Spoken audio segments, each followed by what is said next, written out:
Hey everyone, welcome to your special seasonal Christmas edition of Super Prime UK with your Super Prime valuation MJ Group specialist, me Rob Cohen. Myself, James Wild.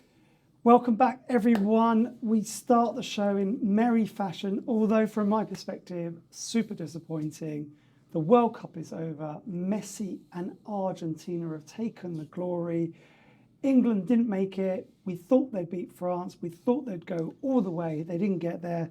James, I'm super disappointed. I really do feel we've fallen short. I think we could have made the final. Yeah, it was narrow margins against France. Obviously, a couple of those, 50-50 decisions went against England, and France obviously sort of went on to the semis, overcoming Morocco sort of relatively comfortably, and then the final. What a thriller the final was! Congratulations to Argentina, obviously one of the best finals ever. Hat trick. We haven't seen that since Jeff Hurst in obviously '66, and just some of the goals, Rob, and obviously Messi has now completed his sort of full house collection of all the sort of major trophies and tournaments which he's played in. Truly amazing. I don't want to sound bitter, and if you all want to write in, message me, tell me it's bar humbug, but I haven't got over the England loss. I did feel we had the team, the players, the quality to go all the way and make it, and it's, for me, another missed opportunity. And although it's finished in a great way for the tournament, for Argentina, for Messi, I just think from an England perspective, disappointing. Yeah, I mean, it's some of those tactical adjustments just from Southgate as well. He hasn't been one to make any sort of a lot of bold changes. Obviously, we saw it from France in the final. Very early substitutions with Giroud coming off there along with Dembele, but. Jamie Madison didn't get any minutes there, free kick specialist. No, we had about 2 or 3 good free kicks in the end of the game against France. Just very difficult to sort of have that foresight. But in terms of his substitutions, he's very safe in terms of the changes that he's made the last couple of tournaments. So we'll see if he sort of learns from that. Obviously, he's going to be taking charge of the next Euros. That's now confirmed. So one last bite at the cherry for Southgate to bring home a trophy. We'll see what happens, see whether the sort of stars align there, what sort of group we have and what our route to qualification would look like. It's been good watching the World Cup, taking our minds off of the day job, but back to the day job, back to interest rates, back to inflation. What are the last figures for the year and what have we got to look forward to for next year? Yeah, thanks, Rob. So as we've moved through December, the new instruction figures have obviously been falling. We're down about just over 150 for this week, and they've been in excess of 300 a week generally for the year. So that's just starting to slow off. People just holding back, waiting until the new year, quite a typical time to bring on a new instruction. That period of time. There is still activity in the market, very strong sales last week, 173, Rob. So I think there's also that slight lag in terms of obviously new instructions versus the sales. There's obviously new stock obviously takes 2 to 3 months to get that sale agreed in most cases to then the sale actually going through. So obviously those two indicators, just one lagging behind the other. Yeah, for all of you prime, super prime specialists in credit, banking, risk, 2-tier market still there, repeated it for the last 4 to 6 weeks.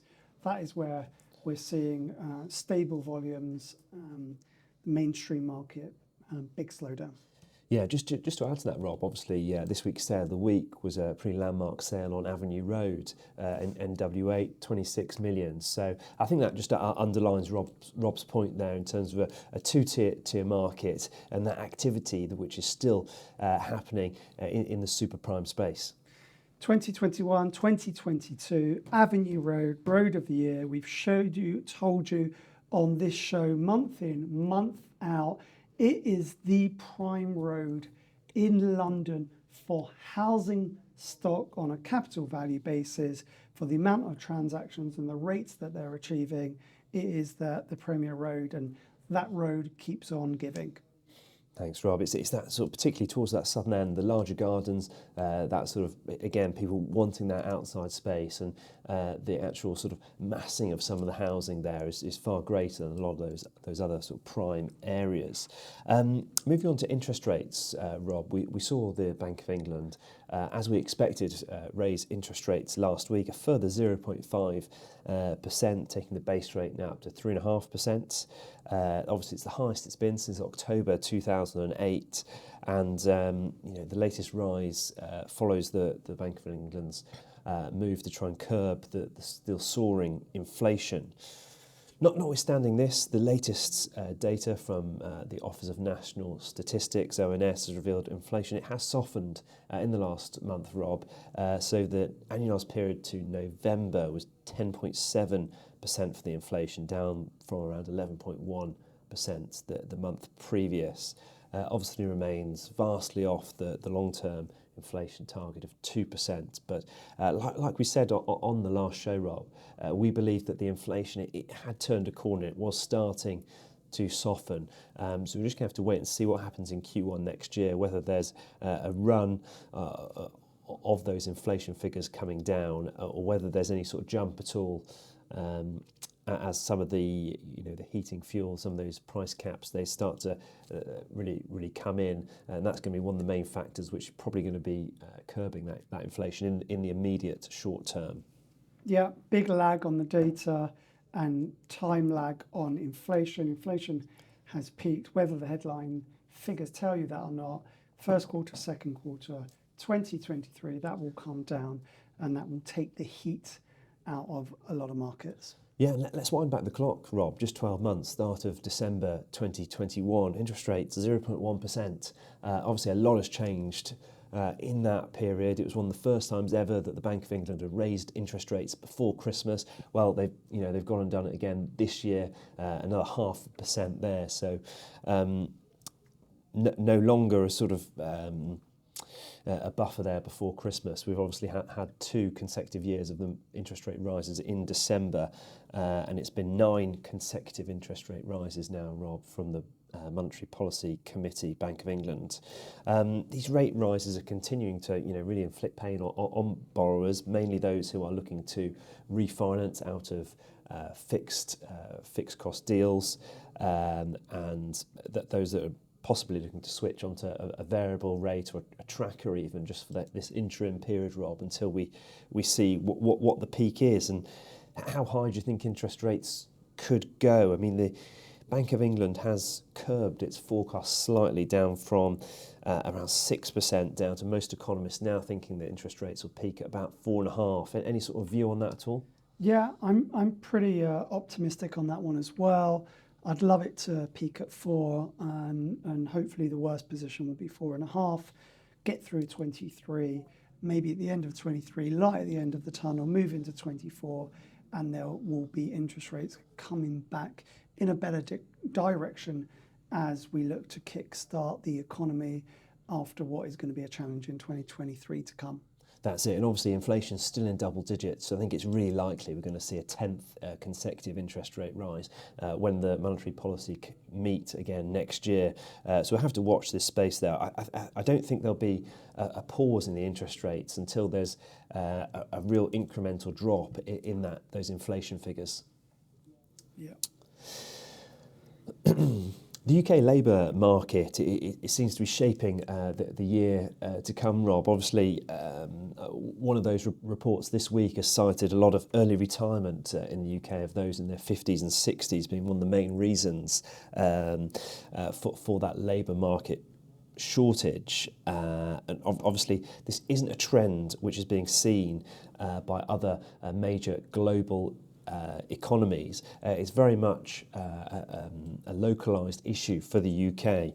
Any sort of reasoning for that, Rob, at all? I mean, in terms of the labour market, there's more apprenticeships than ever. They're trying to get people trained up, specialised in those sectors.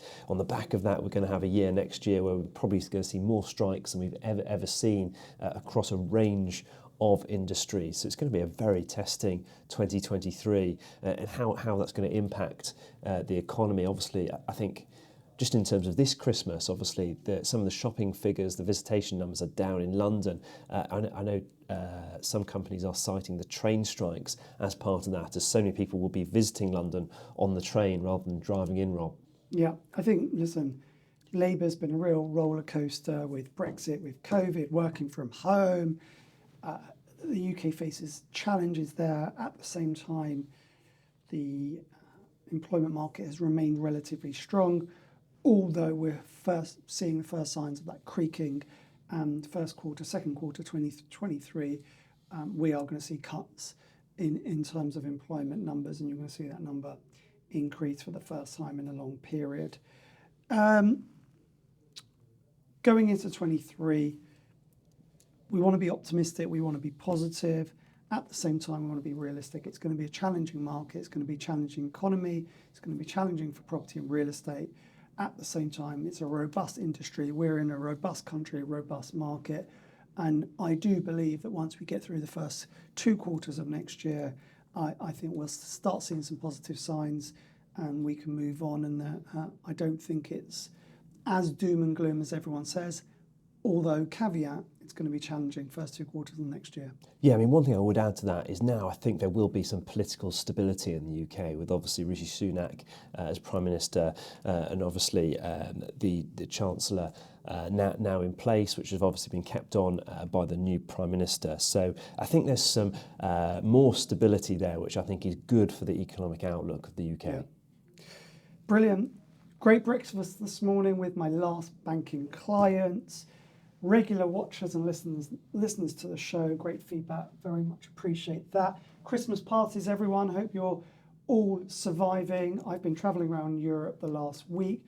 Euro party was great. The UK London party was great. All those client events, and thank you for those invitations, were great. And all that's left to say is have a happy, healthy, great, safe holiday season and new year. And we look forward to seeing you all again next year. And James, thanks for your help. Great intel, great data, great production, great work from the team. And take care and be well. Thanks very much, Rob, and wishing everyone at home very Merry Christmas and a Happy New Year. See you all next year. Thanks, everyone.